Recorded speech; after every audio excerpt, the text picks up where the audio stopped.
Hello, my name is Marion. This is going to be the CT Registry Review course. This section we are going to cover patient care. The patient care section on the ARRT CT Registry have 22 questions.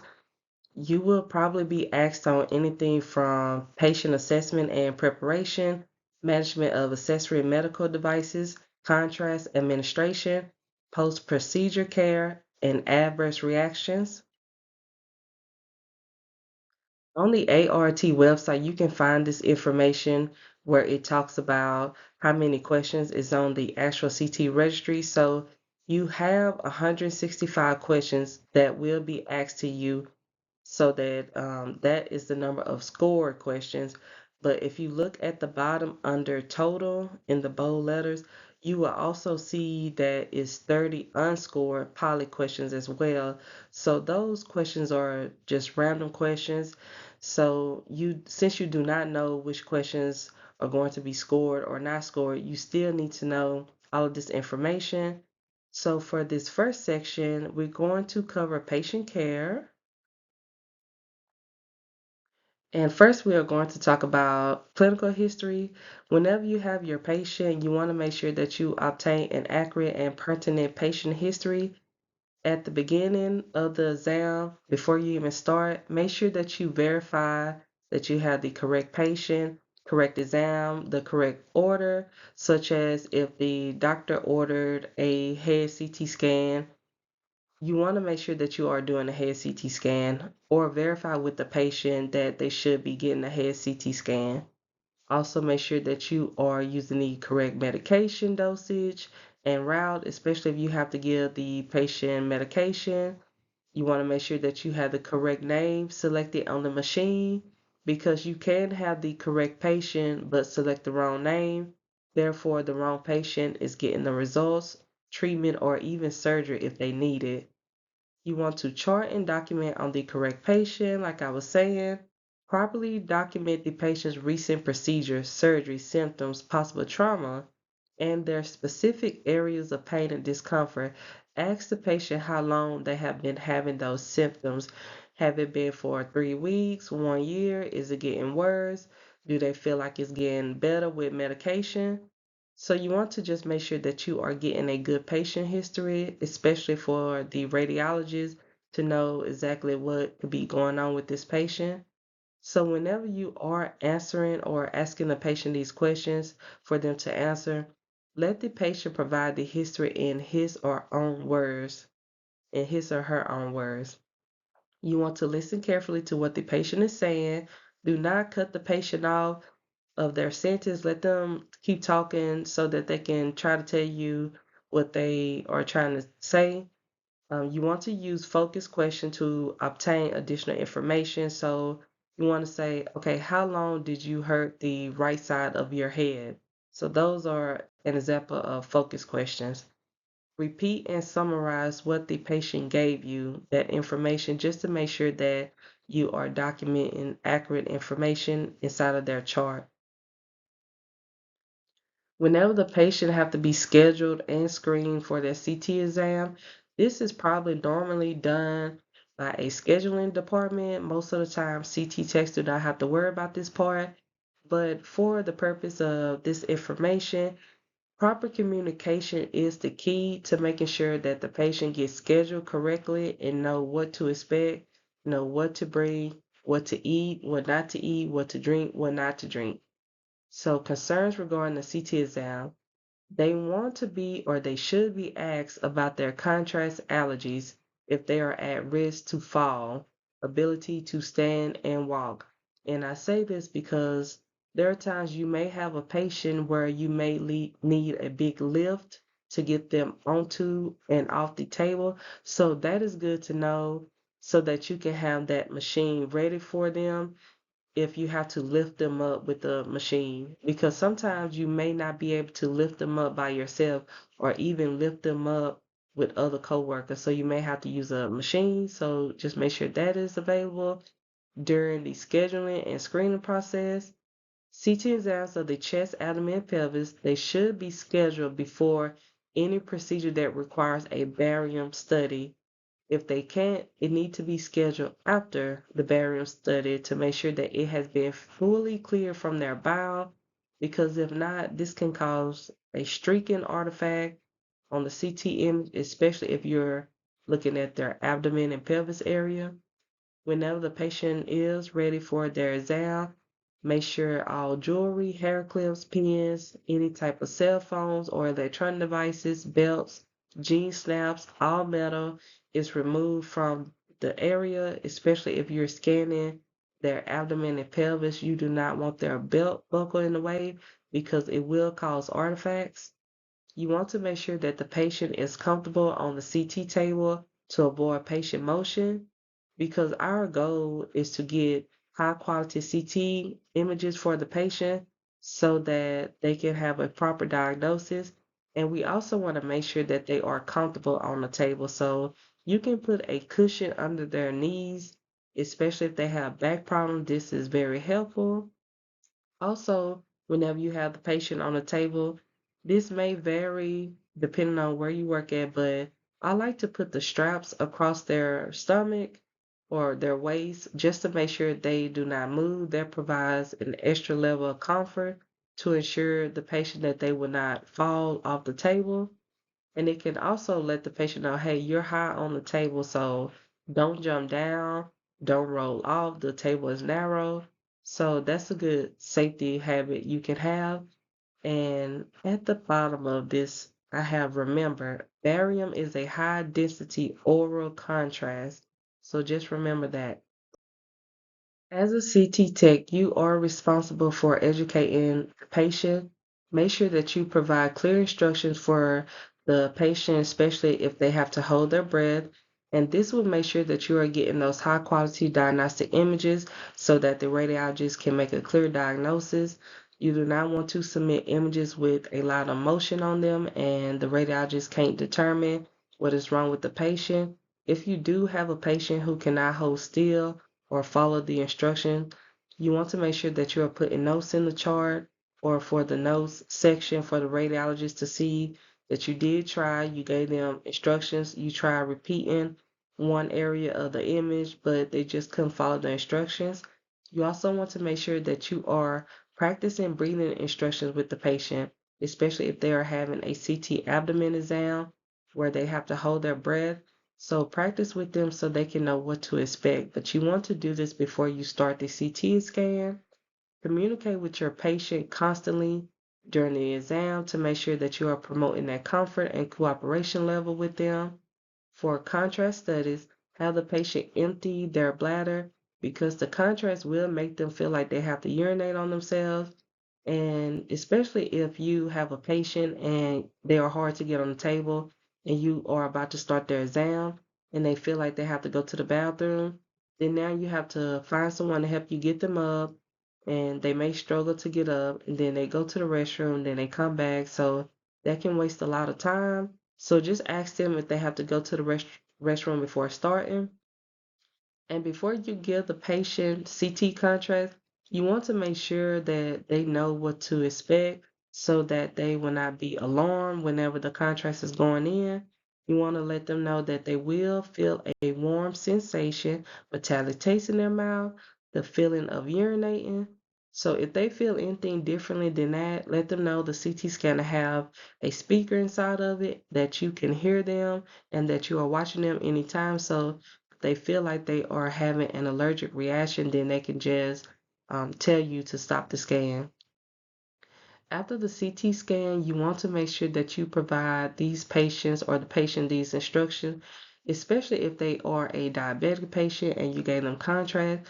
You want to let them know drink extra water for at least 24 to 48 hours if you gave them contrast.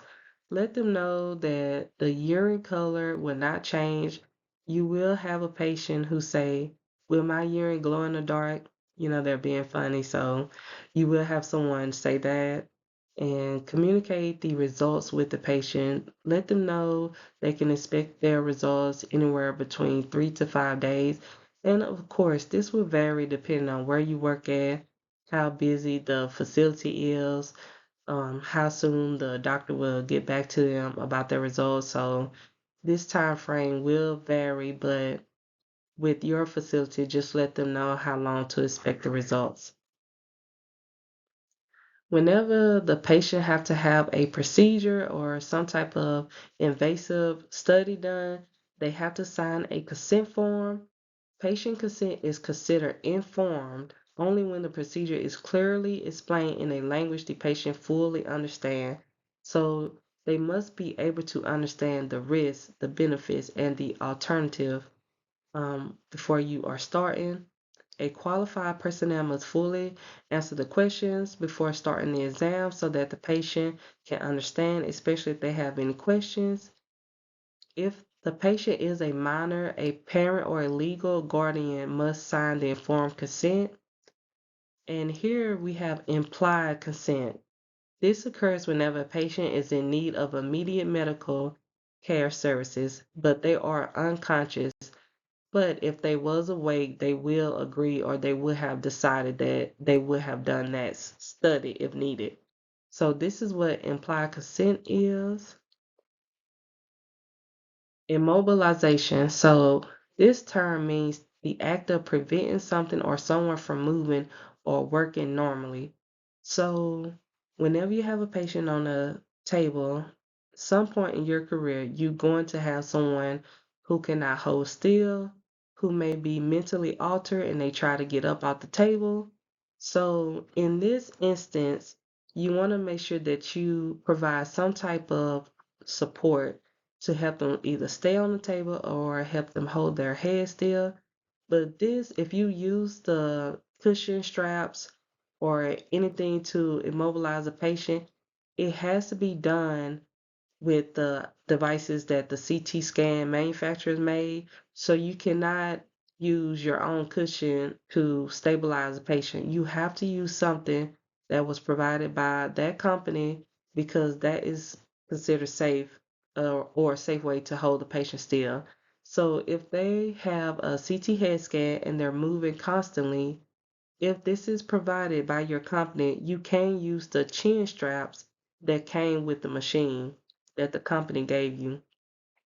Or if they're moving a lot, you can use the safety straps or the seat belt before you start their scan. I normally strap or put seat belts on all of my patients because you never know when they may get anxiety, or sometimes if they get the contrast, they may vomit and they may try to roll up or get off the table. So that seatbelt is going to let them know, hey, you cannot move.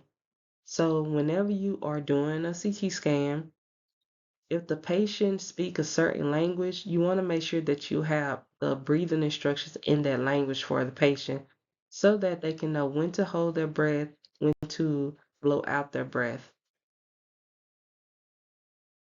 Monitor your patients, especially if they are mentally altered or if they come down. Most of the time, if you work at a hospital and they have to be monitored continuously or they are in a condition that's not as stable, the nurse will come down with the patient.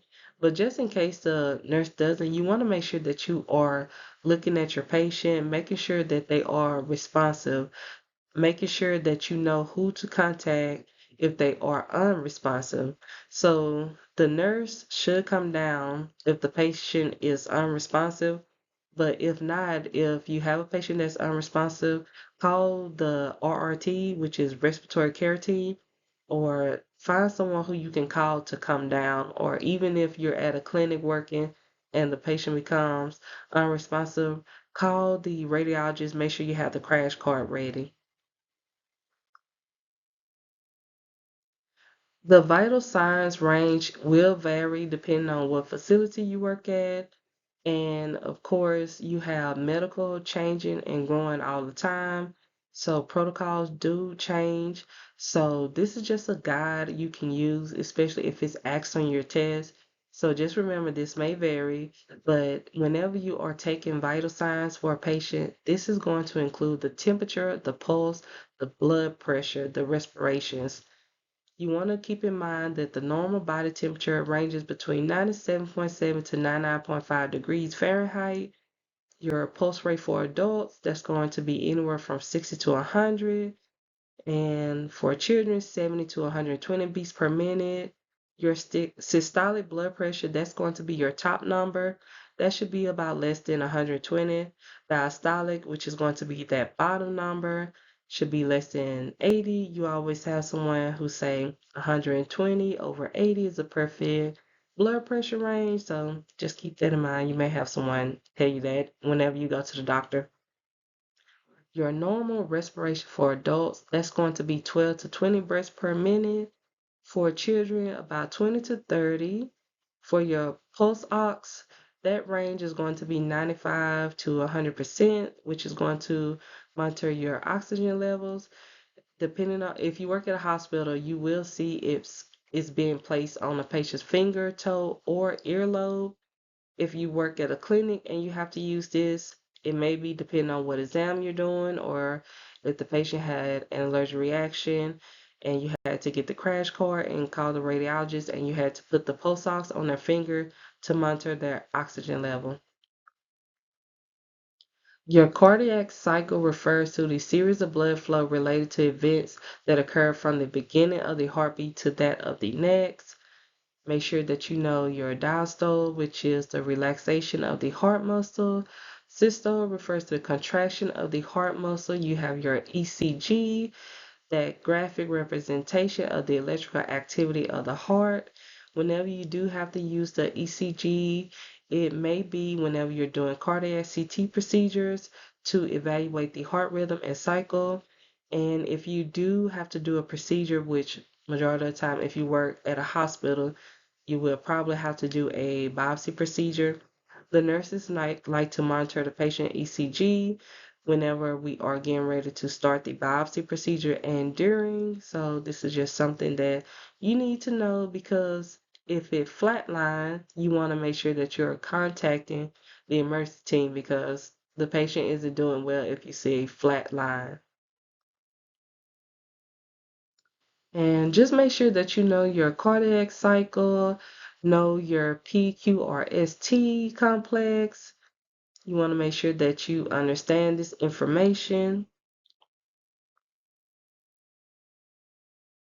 You also have your heart.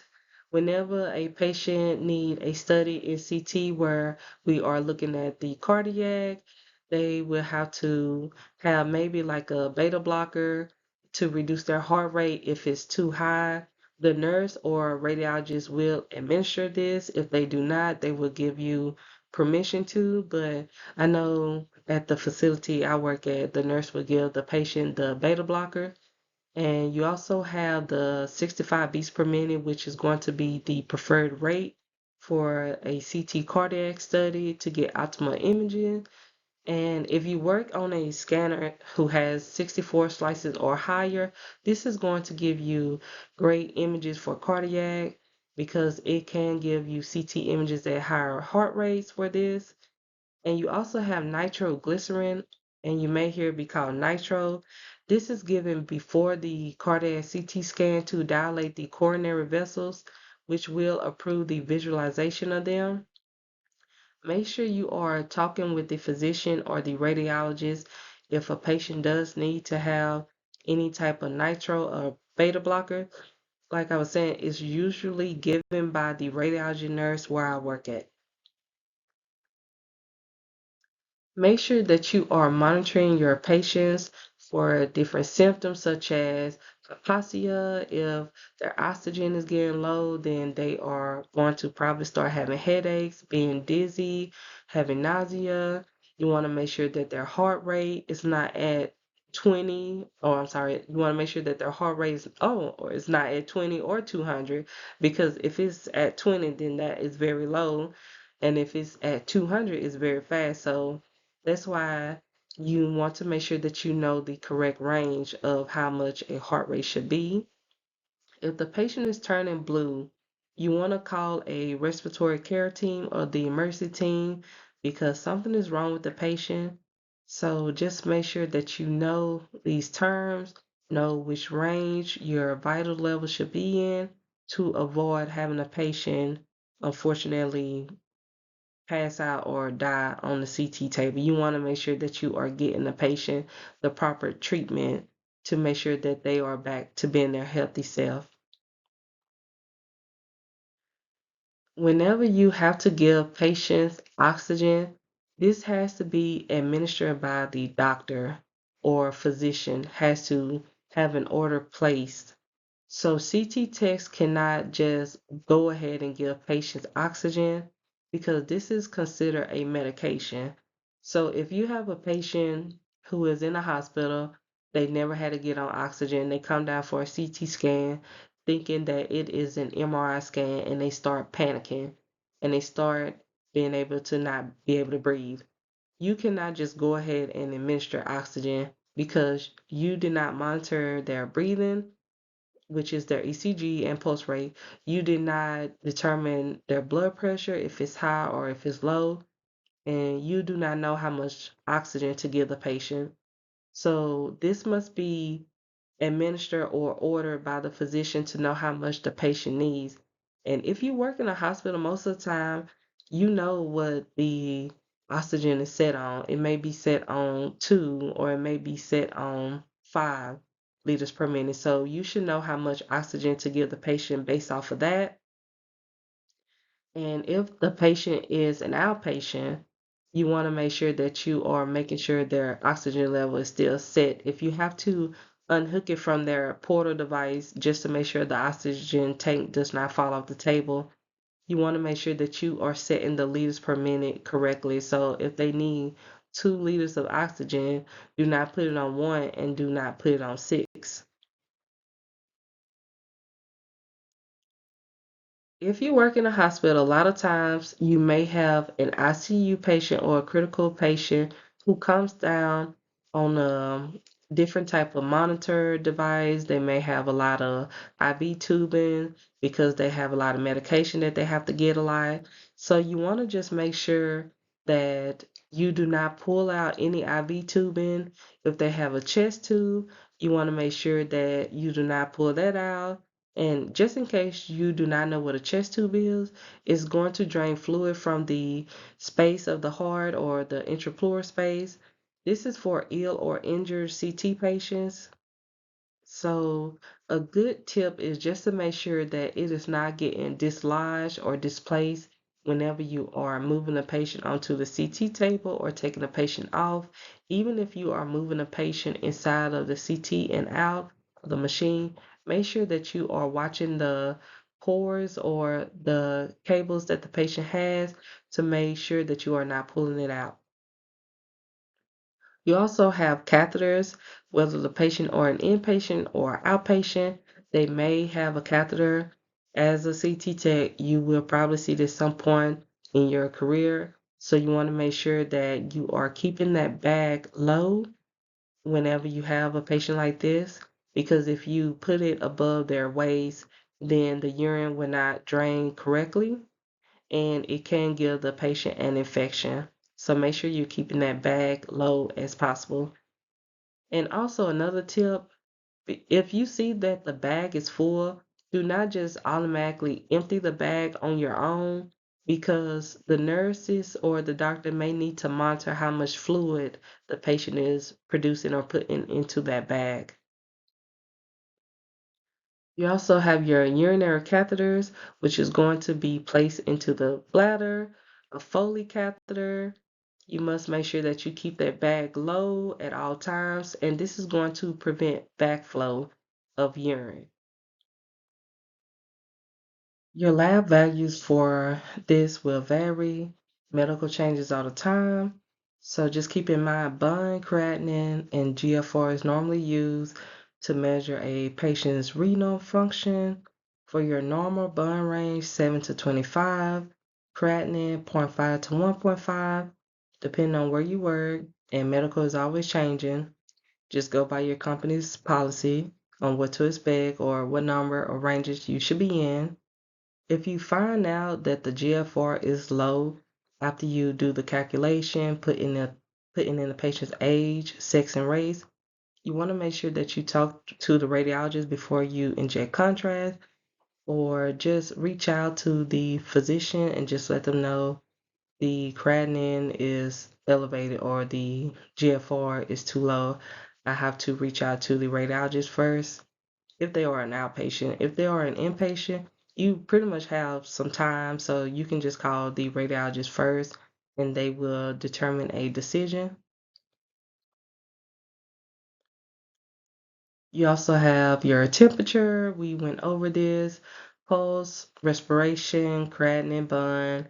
Make sure you know your PT, what it is, and the range for that. Your PTT, your INR.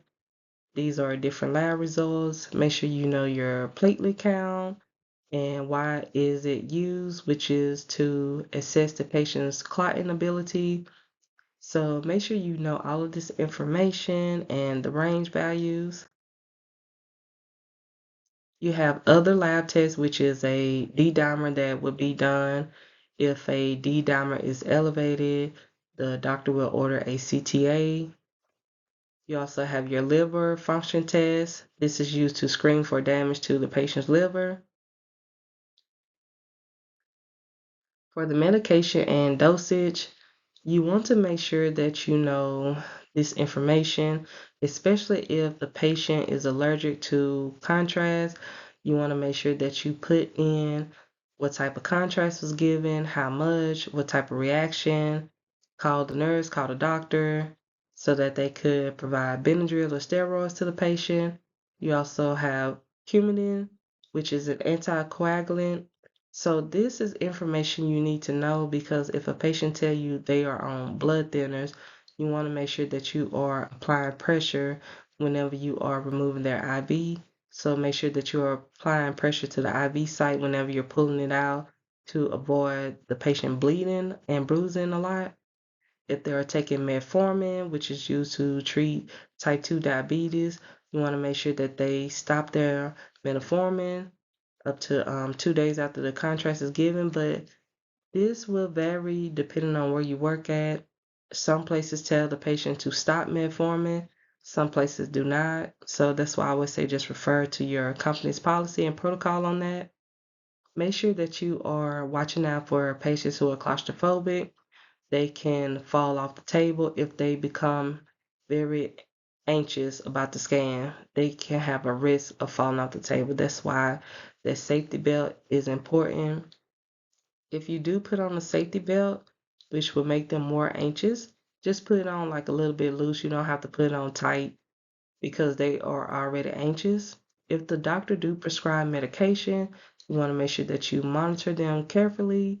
Make sure they do not fall off the table, especially if they do not take medicine a lot and they start getting drowsy. You just want to make sure that they are safe on the table because the table is high off the floor from the whenever you have a CT being done. The contrast media is used in most CT procedures, especially if the patients have cancer, an infection, trying to rule out cancer. So you'll probably use CT contrast a lot depending on what facility you work at, especially if you work at like an oncology clinic or facility. They use contrast pretty much on every patient. If the patient isn't allergic, you have two forms of contrast, which is positive and negative. And positive contrast is going to be that radiopaque contrast media. You also have CT iodine and barium, which is a form of radiopaque contrast agents used in CT. Make sure you know how iodine is used, how it is injected. It's injected into the bloodstream. It is going to visualize or enhance pathology, inflammation, any type of tumors better. It can be injected into the joint space for a CT arthrogram. It could be used to go into the GI tract if you're giving it orally. So you want to just make sure you keep in mind how barium sulfate is a positive contrast agent used for the GI tract. Intravascular radiopaque contrast media. You have your ionic contrast media, non-ionic contrast media, VisiPaque. Just make sure you know this information and what type of category it falls under, which is the intravascular radiopaque contrast media. Ionic contrast media, which is the salts consisting of sodium and or meglumine. You also have your non-ionic contrast media, which is not any type of salt added to this. So just make sure you know that this is divided into two categories and examples of each, how the contrast will be asked, especially if it's a Conray, you need to know another name for it. So just make sure you know what's another name for Omnipay, so forth. If you work at a facility where you have a warmer on your contrast injector, you can use that to warm up the contrast so that the patient can have the contrast going inside their veins better, and then they can have like a less reaction to the contrast if it is warm. So if you have a contrast injector where it has those warmers, use the warmer on the contrast. And whenever you get to clinic, or if you're already in clinic and just using this for a study guide for your test, you will already know what I'm talking about. Contrast can also be injected orally or rectally, depending on what type of study you are doing. Barium sulfate can get through the GI tract in about 30 to 90 minutes. You have the water-soluble contrast media going through the GI tract in 30 to 90 minutes. The contrast used for rectal CT may be administered via an enema. So you want to make sure that you know your protocol for that. Make sure that you are not injuring the patient. Use lube if you do have to inject contrast through the rectum. So just make sure that the patient have not had a recent surgery, because that can be harmful for the patient. So if you do not know, just ask the doctor. And if the doctor did say the patient had abdomen surgery a day ago or 2 days ago, reach out to the radiologist to see if the barium sulfate would be safe for the patient to have. You have your negative contrast agents, which is going to be air, gases, and water. If you are doing a CT colonography, especially whenever water is used as an oral contrast, it can increase and improve patients' comfort, better demonstration of the bowel wall. So this also does not interfere with any type of 3D rendering you have to do. So just keep all of this in mind. You also have your neutral contrast agents. Just make sure you know what it is. Also know that volumen is normally used for a CT interrography as well. This is also a barium sulfate solution. Before giving contrast to the patient, you want to make sure that you have all of their medical and surgical history. You want to tell them to hydrate with water before, during, and after the examination, especially if they have renal failure or is renally compromised. And make sure that you have the CT table and equipment ready, clean before the patient come in. You also want to make sure that you are communicating with them about the contrast, the reactions, what to expect. Tell them to hold still. If the patient needs to be pre-medicated, if they've had an iodine allergy in the past, or if they believe they are allergic to iodine but do not know, they can be pre-medicated. Make sure you check with your facility's regimen regarding that. Most of the time they have to have Benadryl and or steroids, and it has to be taken between a certain time frame, maybe 12 to 24 hours, just to make sure they do not have a reaction. Also, talk to the radiologist, the ordering physician, about the medication protocol. What can increase the risk of adverse reactions? You have your asthma, environmental or food allergies, renal disease, multiple myeloma, diabetes. You have sickle cell, anxiety. All of these can increase the risk of having a side effect to the iodine. No contrast for patients that are allergic to iodine, has had a severe reaction to iodine in the past, renal failure. Check with the radiologist to see if it's okay to inject contrast depending on their lab results, such as that creatinine, that bond, that GFR. Pregnant patients, they can have a CT scan with contrast. I've seen it done a lot on patients who is coming in for a PE exam. So you do have to check with the radiologist to see if it's okay to give them the full amount of contrast, if you need to reduce the amount of contrast given to the patient. If the nursing mother or if the mother is breastfeeding, they can have iodine, but I always tell them to make sure they are pumping to save the breast milk before they come in for their CT exam. And after their CT exam, after they have given or have gotten iodine, they want to make sure that they pump and dump for 24 hours after they have the iodine. So another tip, just make sure that the breastfeeding mom knows she need to pump, especially if she breastfeed. Pump a lot before she come in for a CT appointment. She can pump before the CT scan so that she have enough milk for her baby.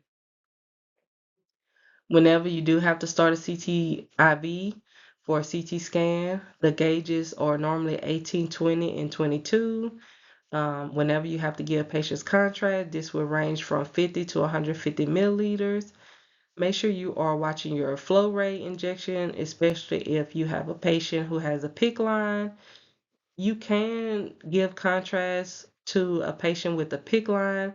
It will let you know how fast you can go, such as do not go up to 6, on your injection rate. You need to stay at 5 or below. But most of the time, injecting at 2 is fine, or if you are doing a PE or CTA, you can inject 3.5 or 3.8 or even 4, but it does let you go up to 5 if needed. And on the PICC line, it does have an area sometimes. If it says CT cannot use, you'll see no CT on that PICC line. So keep in mind which line you are injecting the contrast so that you can make sure that you are injecting into the right PICC line. Whenever you have your CT abdomen scan, you will have a protocol at your facility on how much they should be able to drink, how soon they can have the scan, how much they should drink in a certain amount of time frame. So just keep in mind your facility's policy on this information. But you can read this and just use it as a guide for your exam, or even if you need to know what to do if you work at a facility and maybe you are a travel tech and or you just a temp tech and you're not sure. You can look at their policy on how much contrast is needed for a good study, depending on how well the patient can tolerate and how many minutes before the scan they must wait. CT contrast can be injected different types and forms depending on what study. You may be doing a CT myelogram or maybe injecting the CT contrast in the joints such as shoulder, wrist, knee for an arthrogram. So just make sure you know these terms, that you understand it. Whenever you have to start an IV, you want to make sure that you wash your hands before starting the IV and putting on gloves. You want to wear your gloves. Have your kit and supplies ready, especially if you have the patient on the table. You do not want to have the patient hot on the table and then have to step away to get more supplies. If you do have to do that, make sure that you bring the table back down to the floor so that the patient doesn't roll off and hurt themselves. Make sure that you are getting rid of your needles correctly. Don't run around the CT room or walk around fast with the needle still poking out, because you can either injure yourself, trip and fall, injure someone else. So just make sure that you are getting rid of your needles correctly. You also have a bolus injection, which we do now in CT because you can inject the contrast at a faster rate. It doesn't take long for the contrast to go in.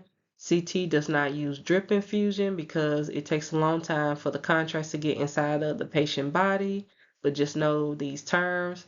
Whenever you do inject contrast, if you are injecting in the hand, reduce your flow rate. You do not want to inject at 2 milliliters per second or 3 milliliters per second. If you have an IV in the hand, reduce that flow rate to about 1.5. You can even go down as low as 1.2, especially if the IV is sensitive in the hand. For your angio studies, such as your PE, your CTAs, make sure you use a 20 gauge or larger. And before you do start the contrast, make sure you have primed that injector syringe tubing to make sure that air is not getting inside of the patient. Also make sure that you are checking the IV before and after, flushing it with saline.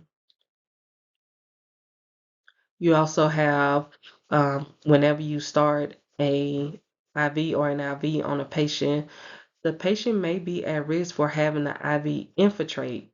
So if the IV does infiltrate, just make sure that you remove the needle or catheter immediately, apply a warm or moist compress to that IV site, and you just hold some pressure on and just applying it on there until the patient say they feel okay.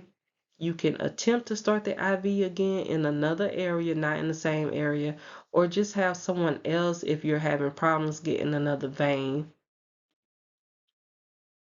Your tips for starting an IV or after starting an IV, you want to make sure that you are drawing back on the syringe to see that you have some blood so that you can know that you are in the vein. Sometimes you will not have a lot of blood come back in the syringe, or you may not have any at all. So just inject the saline just to make sure that you do have it in the right area. If you do not see a lot of blood, don't inject the saline fast.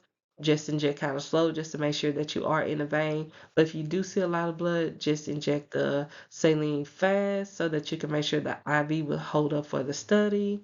Watch it closely whenever you do have to start CT contrast on a patient, especially if you have an abdomen exam and the delay is anywhere between 65 to 70 seconds. You have enough time to watch the patient's IV just to make sure that the contrast is not leaking out or it's not hurting the patient. But I know for CTA studies or PE studies, you can't go in and stay in there with the patient while the contrast is going in. That's why it is important to make sure that you have that connection tubing on correctly to avoid contrast leaking out. And also check the patient's IV with a saline flush. After the CT scan, tell the patient to check for any type of bleeding, infection, or discomfort. Contact their doctor or go to the ER if they feel like something is wrong. They need to drink plenty of fluids after the CT scan. The time frame of the Coban, let them know to leave it on for 15 to 30 minutes. If they are on blood thinners, just let them know, hey, just leave it on for about 45 minutes, no more than an hour. Also let them know when to expect their results. Now we are going to talk about adverse reactions, because at some point in your career, hopefully not, you will or may have a patient who will have an allergic reaction to iodine. So just make sure that they know if they are experiencing a mild reaction. It could be hives, swelling, sneezing, maybe an itchy throat, nausea, vomiting, sweat, chills, anxiety. They may feel an altered taste. For the moderate reactions, it's going to be more hives, facial edema, tightening of the throat, wheezing. Benadryl will probably have to be given, maybe elevate their legs. IV fluids may be needed if their blood pressure is low. Bronchodilator if they are wheezing. They may experience some chest pains. If it is severe, which thankfully I have not had anyone with a severe allergic reaction, although it may or it can happen, but they may go into some type of shock, um, wheezing again, seizure, hypertension, even death. Hopefully not, but you have to know who to call, how quickly to call them if a patient is experiencing some life-threatening conditions or reactions where they may need immediate treatment.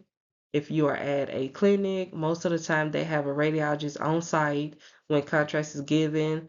You may have to have like a certain certification or a license to give contrast if the radiologist is not there after hours. So in the case that the radiologist is not available, know who to call. If you work at a clinic and for whatever reason they're not available, call 911 so that they can get an ambulance out. You also have CIN, which is a serious delayed effect of contrast agent administration. The risk factors for CIN: diabetes, myeloma, advanced age, cardiovascular disease. Make sure the patient is being hydrated. Whenever you are documenting, document your contrast type, amount, IV site, IV gauge on all patients. You also want to make sure that you put notes in the chart or for the radiologist to read if any problems occur or if it's relating to pertinent medical history that they must know about the patient's condition. This is the end of this presentation for the patient care section. Stay tuned for the next session for the CT registry. So I hope you all enjoyed this part of the review, and I hope you join me for the next section. Thank you.